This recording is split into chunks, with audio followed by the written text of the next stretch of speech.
welcome back. You're watching Network Africa. Over the weekend, there was an earth tremor in Kaduna State. We have updates on that. Residents of Kwoi, the headquarters of Jaba local government area, are still in shock due to the earth tremor that struck the community twice in 1 week. Although state authorities have promised to unravel the cause of the tremor, residents have ignored the call for calm and are fleeing their homes. This is Kwoi, an agrarian community in the southern part of Kaduna State. The community is popular for ginger production and carving of artifacts. Sadly, the peace of the residents took a flight on Sunday, September the 11th, following an earth tremor that shook the community. Some houses have been affected, ranging from a few cracks to collapsed walls. All are still habitable, but there seems to be apprehension everywhere.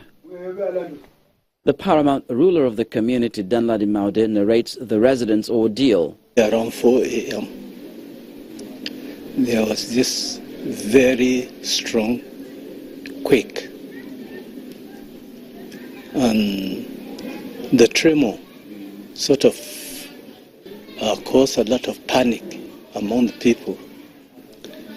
And we discovered that there were some few houses that were affected, having cracks. 77-year-old Dauda Malanda, whose house was affected, says they had never witnessed such a strange incident since he was born, and it will be a long time before they recover from the shock. All of us in the room, we drove outside, stand outside. So from there, the thing continue.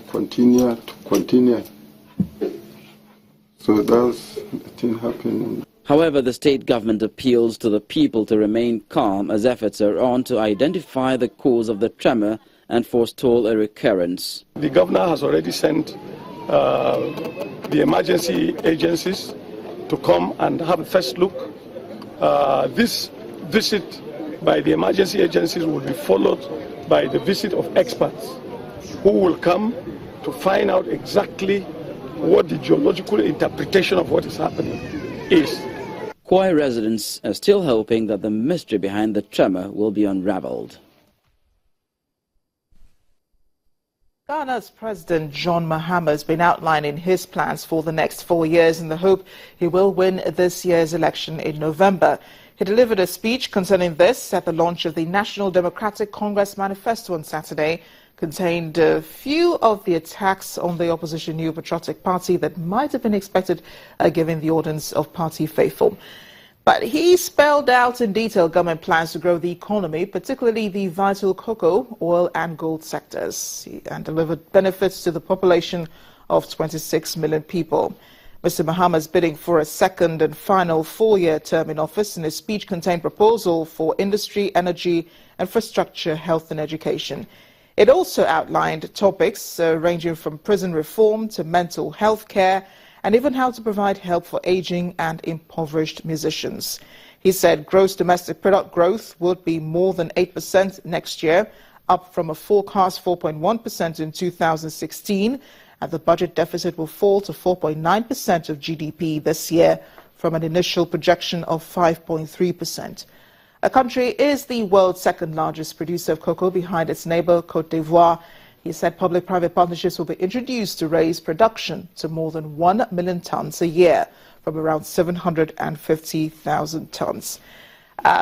President Mahama is not the only one in the elections. Opposition leader Nana Akufo-Addo, who's been in the presidential elections in Ghana for as long as we can remember, has vowed that if his party wins power, he will give every constituency the equivalent of $1 million a year to alleviate poverty by installing basic services such as electricity, running water and sanitation.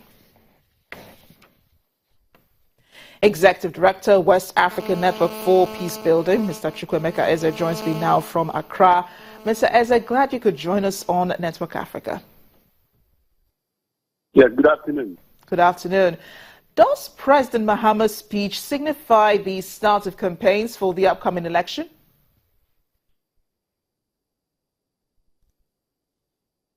Sorry? Does President Mahama's speech this weekend, does it signify the start of campaigns for the upcoming elections? Yes, the campaign is on. As you are aware, there are two main political parties in Ghana, the National Democratic Congress and the NPP. They are the two major political parties. And each time there's an election in this country, it comes as close as each candidate not winning with more than 2% of the total vote cast. So the NPP have already outlined their economic strategy if given the mandate in the next 4 years after the election of December 7, 2016. So President Mahama, ahead of the launch of their manifesto, have also said what it takes to consolidate the achievement of the National Democratic Congress in Ghana. And like you said, what they term putting the focus includes strong economy that also provide jobs, expansion on infrastructure, and also transparent and accountable government. What is really most important to the Ghanaian people?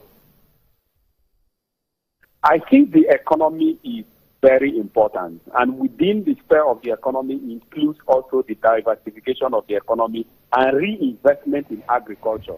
A lot of Ghanaians feel that agriculture in Ghana, including the cocoa production, is on the decline, and that because of what is happening in the oil industry today, that oil alone, even though it was not in so large quantity as Nigeria, that the oil revenue is not enough to sustain the economy. And therefore, how the country diversify its economy and reinvest in these core areas of agriculture in cocoa is very key. The second issue is the issue of corruption.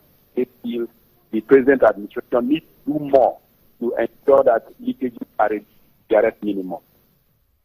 Mr. Nana Akufo-Addo has been in the running for presidency since over the past 10, 15 years in Ghana.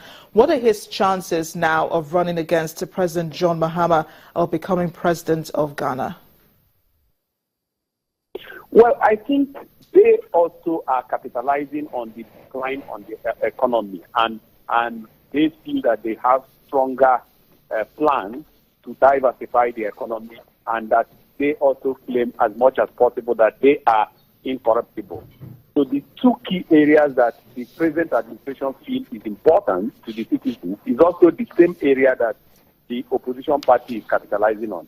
The good thing, I think, from the opposition political party is that Nana Akufo-Addo, who has been contesting for the past 3 years, in fact, actually contested even primaries with former President Kwoi. They feel he has the party charisma and that he has what it takes to win an election. And little wonder why, when he declared interest again to contest this year, he was given the nod, far ahead of the other contestants. So they are also trying to establish themselves as a credible opposition. And I'm looking forward to a very interesting debate and exchange ahead of the election. Well, we're all looking forward to the elections in Ghana also. Thank you so much, Mr. Eze, for joining us on Network Africa. Coming up next on the program, Ugandan MPs get medals for their hard work. Please join us again.